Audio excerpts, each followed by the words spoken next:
just pulled in the OmniSource here in Rocky Mount, Virginia. We're going to head over to the office here and get checked in and let them know who we are and find out where they got the machine parked at. So, be back with you in just a few.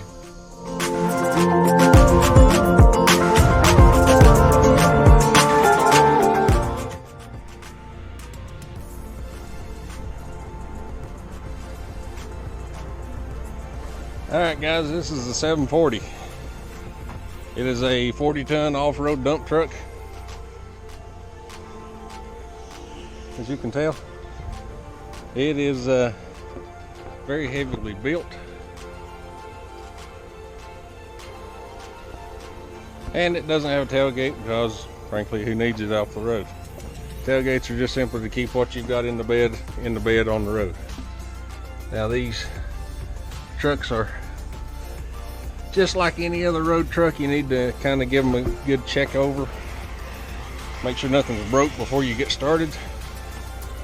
Because, like I said, this is a very tight squeeze onto the trailer.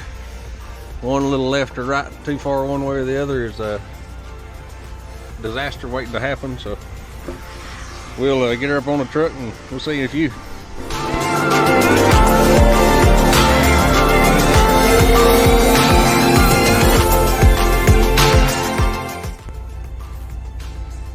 Alright guys, like I said, there is not a lot of rubber that holds these things on the trailer. So like I said, one little deviation left or right and I'm back on the ground. So that's why it took a little longer to get it loaded up than I'd like, but I'd rather it be on the trailer than off the side of it because it's a little aggravating to keep it from dragging the road when one side's sitting on the ground. So yeah, now the fun part, dragging the chains out.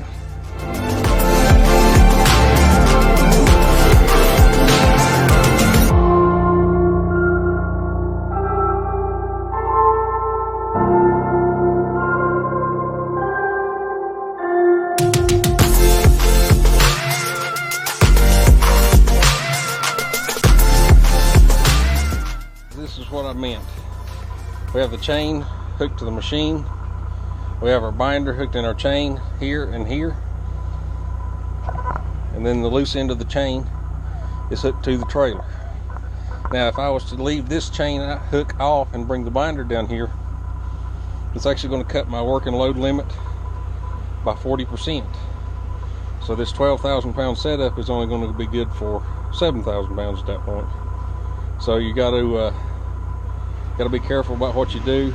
Well, it's actually going to be less than that. It's going to be around 5,500 pounds working load limit. So, and that would put me under what I'm required to have for the weight of this machine. So doing it this way gives us full working load limit. If I didn't do it that way, I'd have to add more chains, and that's more work when this is just as easy to do.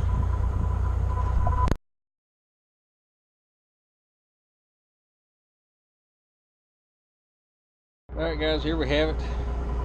Like I said, chain to trailer, and then binder, and then we move up to the axle of the machine, which is actually wrapped around the axle and chained back to itself. So that gives us our 12,000 pounds on this binder and this one back over here. So like I said, we have 6 chains and 6 binders on here now at 12,000 pounds a piece, and we're ready to go down the road, except for gotta put the flags on. Oversized loads require flags at all 4 corners that protrude or are over width. I use magnets because everything I haul usually is some form, shape, form, or fashion of metal, blades and stuff like that.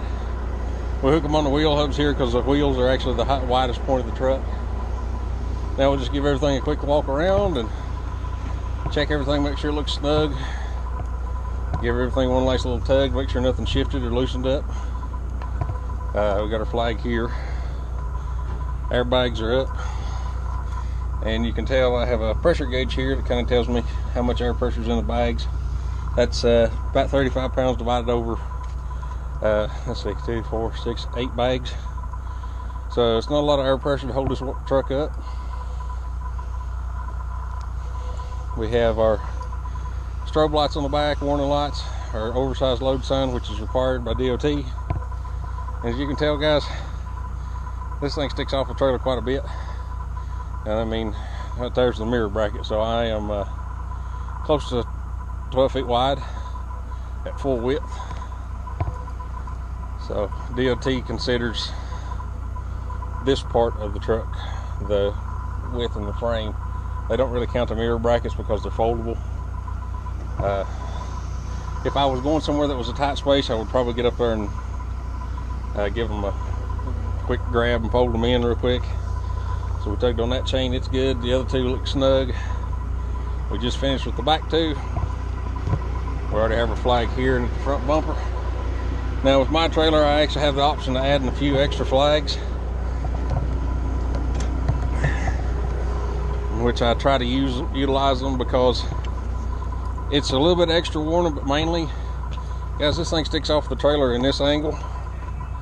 So in a little bit of a slight turn, I can actually tell where the tail end of the trailer is. They simply they push down this little stud and twist lock, and there you go.